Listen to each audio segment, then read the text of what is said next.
English through Telugu. Telugu ద్వారా English నేర్చుకుందాం. Friends, welcome to my channel. Please subscribe and tap the bell button. ఒక యథార్థ సంఘటన గురించి ఈ వీడియోలో నేను మీకు తెలియచేస్తూ దాన్ని ఇంగ్లీష్‌లో ఎట్లా చెప్పాలో తెలియచేస్తూ దాని నుంచి ఒక ఇంట్రెస్టింగ్ మెసేజ్‌ని కూడా నేర్చుకుందాం. ముందు ఆ యథార్థ సంఘటన ఏంటి అనేది చూద్దాం. అతను జాతరలో తప్పిపోయాడు. నేను వెతికి వెతికి అలసిపోయాను. చివరికి నేను ఒక గుడిసె దగ్గర కూర్చుని ఉండగా, అతను అక్కడికి రావడం చూసి చాలా ఆనందపడ్డాను. ఎవరైనా మనతో ఉన్నప్పుడు వారి విలువ మనకు తెలియదు.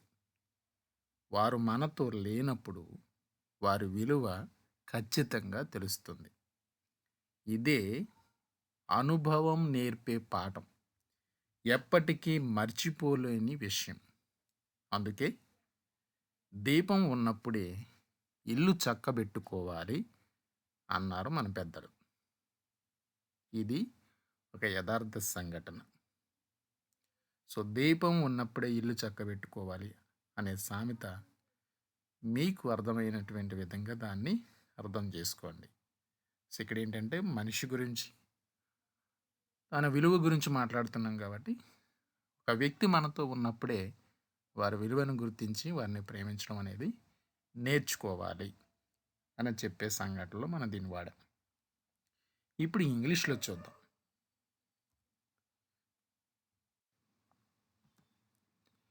He was lost in the fair, and I was tired of searching. At last, I was sitting near a hut and was very happy to see him come there. We don't know the value of someone when they are with us. When they are no longer with us, their worth is realized. This is a lesson of experience, something that can never be forgotten. That's why our elders said the house should be cleaned while there is a lamp. The house should be cleaned while there is a lamp. ఇప్పుడు ఒక sentence wise చూద్దాం ఒకసారి, క్లియర్గా అర్థం చేసుకోవడం కోసం. అతను జాతరలో తప్పిపోయాడు. నేను వెతికి వెతికి అలసిపోయాను. He was lost in the fair and I was tired of searching. అతను జాతరలో తప్పిపోయాడు. He was lost in the fair. ఇక్కడ ఫెయిర్ అంటే జాతర, లాస్ట్ తప్పిపోయాడు. And I was tired of searching. Tired of అంటే అలసిపోయాను. దేనికోసం అలసిపోయాం? సర్చింగ్. ఓకే, వెతకడం కోసం.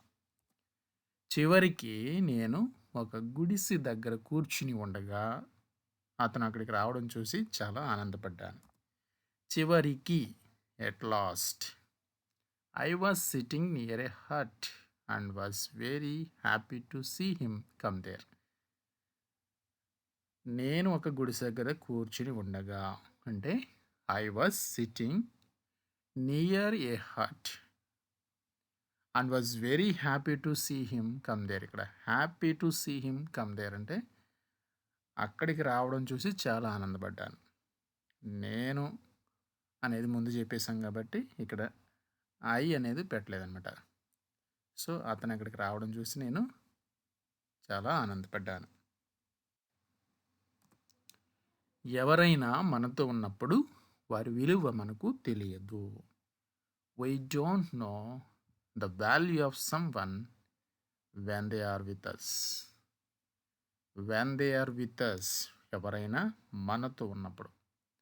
Okay, when they are with us అంటే వాళ్ళు మనతో ఉన్నప్పుడు అంటని.